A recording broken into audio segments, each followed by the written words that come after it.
Hey everybody, it's Tyler Esselman. And Michael Osinski. And you are listening to This One Goes to 11. This One Goes to 11. The podcast where we invite someone to share an album with us that they believe is perfect. So perfect, in fact, that 10 out of 10 just isn't good enough. No. I'm touching Michael right now. I'm touching his shoulder. With consent, listeners. And yes. he's sitting right next to me. This is crazy. It's our third ever in-person recording. How you feeling? Feeling good. Feels a little strange. I know. Great, strange, but good. Mm-hmm. Good way to start off the season. In person. In person. In the same room. All new, improved, and we've got some changes to the format that we think are for the better. But, you know, the spirit of This One Goes to 11 is strong in this room today. And it's because we have someone we're very excited to talk to. Michael, who are we speaking to today? We are speaking to Martine Kei Green-Rogers. Martine Kei Green-Rogers is the dean of the theater school at DePaul University, my alma mater, and also my alma mater, my graduate alma mater. His graduate alma mater. She is a professional dramaturg whose dramaturgical credits include shows at the Goodman, the Kennedy Center, and the Oregon Shakespeare Festival. And she is sitting in the same room with us. She's here. Right there. She was there while we were saying the bio, too. I don't know to pick up on that. It's a little different. What's going on, Martine? Welcome. Hi, thank you. I'm so excited to be here. We are so excited to have you. The representation by Blue Demons is very strong. Exactly. Hey, it should be. But we've never had the head Blue Demon. Fair. Although I feel like you should get John Colbert in here to do this one time. We could. He's come up before. Yeah. He's come up before, and I feel like it would be a kooky, very fun kind of session, a little bit different. Definitely. But I would not be opposed to that at all.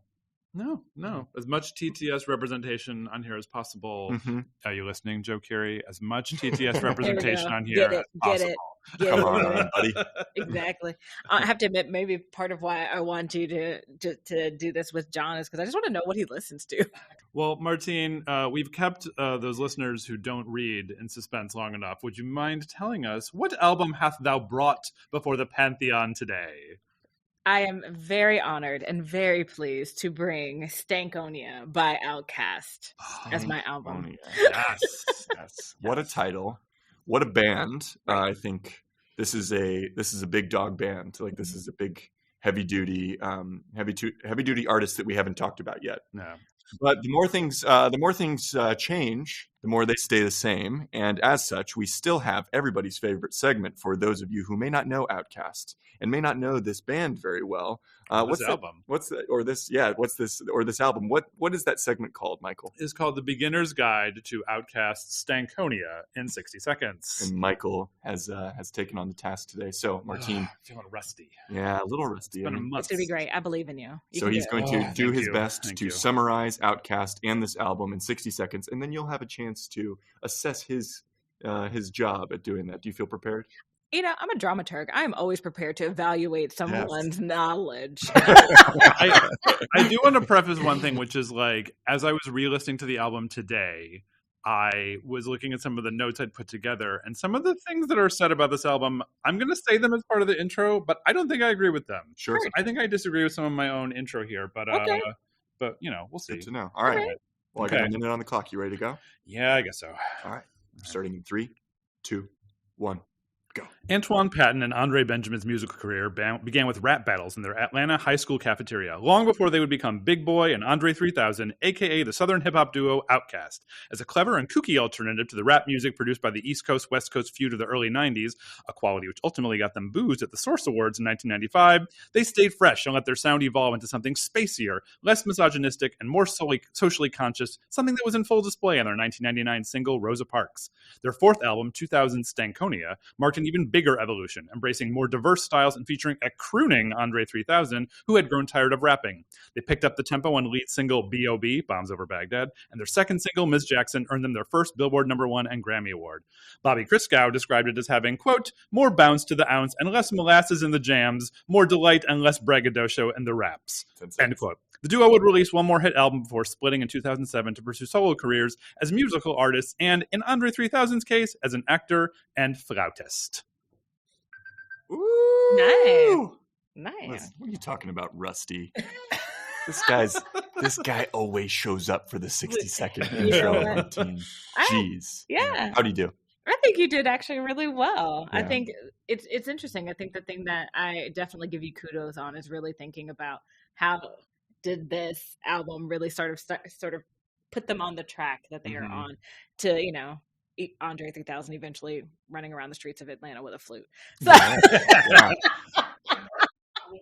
He's done a fair amount of acting. He's like, this is multi-hyphenate man right there. Right. And what was the name of that? Idlewild? Idlewild. Oh yeah.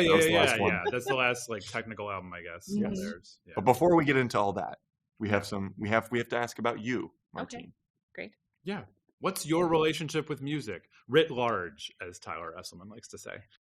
I think it's cliche, but also I want to just own that I might actually be that person that has probably the most eclectic taste in music that you will find. Nice. Music basically is my soundtrack of life.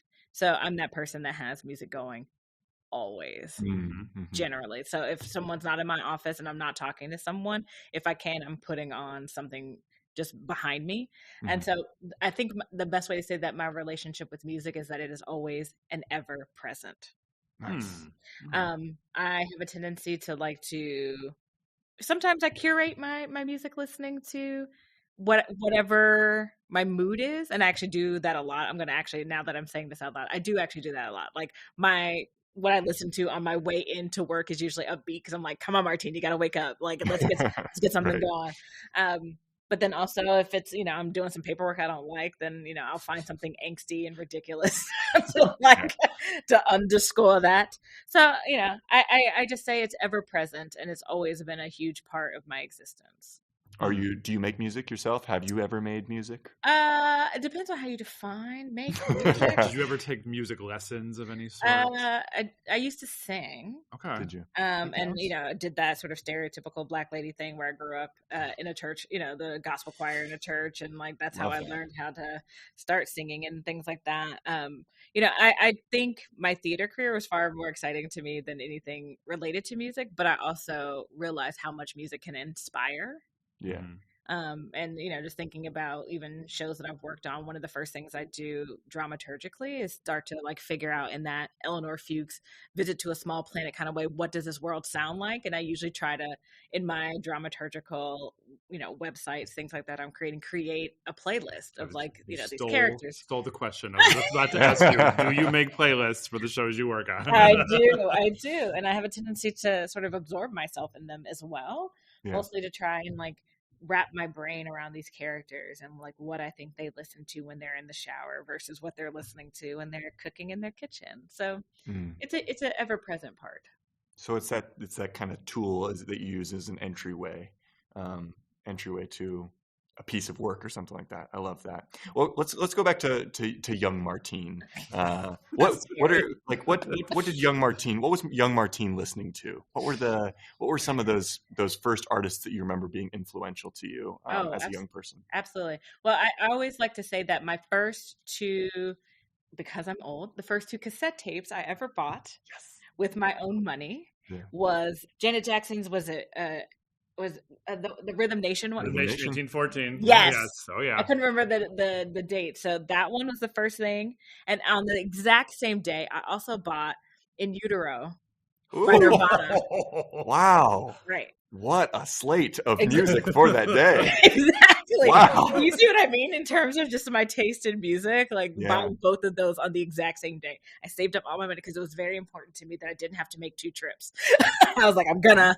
So what do you remember? Why was it those two on that day? Some of it is about rhythm and beat. And like, let's just be honest, Rhythm Nation was full of amazing beats and dance tracks and just like things that you could bop to. But then there was something so emotionally earnest about In Utero. There was just something about it that just like clicked for me at that sort of formative moment in my existence. I'm that person that can tell you exactly where I was when Kurt Cobain died. Really? Where were you? I was on a bus headed to Montreal, Canada. I was going on a school trip. And it was like the first time I'd ever actually like left Virginia, let alone the country. And I know Canada's not far, but when you're that age, it's far. And I was actually a little surprised that my parents let me go, considering now I'm just going to give away all the fun. I was in middle school. When he died. And so like that was my first sort of big trip somewhere. It was also the same trip where I ended up seeing the Smashing Pumpkins on the streets in Montreal. Yeah, they I didn't know it at the time, but they were actually playing there. No way. Yeah, and so I just actually we were walking down the street and we actually literally saw them. Wow. Side note, another rather fun sighting that I have is when I was studying abroad in England, when I was in undergrad, I ran into 2 of the members of Radiohead. But anyway, we're done. We're done. Oh my gosh. Okay, hold on. Let's take this. Let's take this bit by bit. Which 2? It was Jonny and Thom Yorke. You saw them in London? No, not in London. In Oxford. Oh, well, yeah, okay. that's where they were from. Yeah. In the grocery store. And you knew who they were? Exactly. Holy shit. Are they buying in the grocery store? Yeah. The funny thing is, I don't know if I was paying that much attention to it, because there's that moment, you know, when you're, especially when you're like in your 20s and you're like, is that who I think it is? And then you spend some time stalking them to make sure it is who you think it is. Okay. Like, you're like, is that? And like my friend and I are like, is that? And then we finally realized it was. And then I'm going to own, I totally boffed that, in the sense that like I could have done so many things in the world, like ask them for an autograph, ask them for anything. What did I do instead? Just kept stalking them around the grocery store. That's right. That's right. Well, that's what you do. That's interesting. It's interesting you say that, especially because I live Although I did see them pick up a box of PG Tips. PG Dips? PG Tips. It's a British sort of commercial tea. That's right. It's tea. Oh, yeah. Good to know. Good to know that they drink. I don't know if they actually drank it, but they picked it up. They looked at it. They looked at it. And that's enough for me to associate that tea with them for the rest of my life. Exactly. All right. I know what tea I'm buying now. Exactly. Yeah. We got to ask our friend of the pod, Matt Risby, to send us some PG. PG Tips. I'm sure Matt's sitting across the pond thinking like, that's shit tea. Exactly. Get some decent tea. Okay. Let's take it back to you seeing. I'm assuming you was Billy Corgan that was among the pumpkins that you saw that day in Montreal. That's crazy that you're just seeing all these very important bands to us on the street. So you knew these bands well enough. You knew who they were. You could see their faces.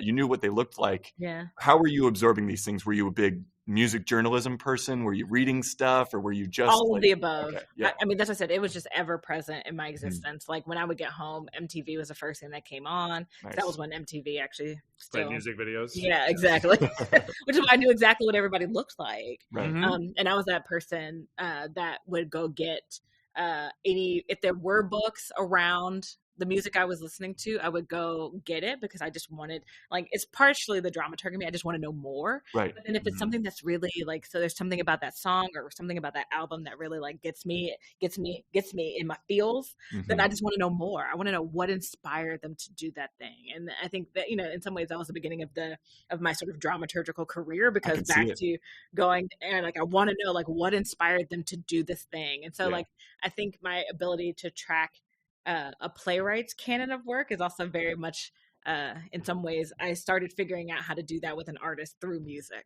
Yeah, that's beautiful. I guess we should talk about Outkast now, probably. Should we? Yeah. So, Stankonia. Let's talk about how you discovered Stankonia in particular. Yes. Do you remember that moment of discovery? Yes. And part of it is, so I can actually tell you it was through Bombs Over Baghdad. Okay. The song. Great. And part of it was, you know, I think even though I was listening to all kinds of music the entire time I was growing up, there was also just sort of a heavy influence in some respects from, so my grandparents raised me. So like what they listened to also had a huge influence. But then I think as soon as I went off to college, like the world exploded even more for me. And so I would say I was listening to a lot, and then I got into college, and then I was listening to everything. So like all of a sudden I was like collecting all of the Beatles albums. I was like their entire discography. Like I have it. Yeah, totally. Some of them on vinyl. And so and I would just remember I was talking to a friend, and they were like, have you heard Outkast's new album. And the thing that was interesting to me about my music patterns is that I was not the one to usually discover music via the radio. If I was discovering it, it was either because MTV or discovering it because I just discovered it on my own. Like I was going into because I was a frequent person that would go to the record store, like literally the record store, and get like whatever is new that had come out. And so a friend of mine was like, Martine, you have to, if you haven't heard it yet, I know that you're a big Outkast fan, you need to hear this because this is weird. Okay. So you already were a noted Outkast fan. Right. Like this was already something that you were probably coming to the album. You would have come to it eventually. Exactly. But you were encouraged to do so because of the weirdness, huh? The weirdness of it. And I was like, well, what's weird about it? And they were like, it's just it feels like a huge departure for them from Equimini. So I was like, especially considering I feel like Equimini was also in a lot of ways it was definitely like probably their sort of seminal album. Like usually if people have heard of Outkast, they hadn't heard of the two albums before. They usually come to it through Equimini. But I was like, how was that a departure? So then I was like, well, I got to go get this. Yeah. And he was like, well, just listen to this one first. And so he had gotten the CD. And so he was like, listen to Bombs Over Baghdad and you'll see what I mean. And so then he played it and I was like, And my first thought was, well, I don't know if I think this is a huge departure, but as it kept playing, I was like, whoa, what are some of these songs and these interludes? I was like, what is happening right now? Right. And I was like, oh no, I gotta go get this because I need to just like listen to this thing and absorb this thing. Yeah. So I remember as soon as I left, because it was in this friend's dorm room, I got directly into my car, drove directly to the record store, bought it, and drove directly back. Right. And I was like, I could just unwrap the CD right now and put it in my car and play it, but no, I'm going to go home and I'm going to sit down and hear this thing. A little bit of ceremony. Exactly. Dedicated to listening. Exactly. Yeah. And I remember I started playing it from the top, which that intro is so weird.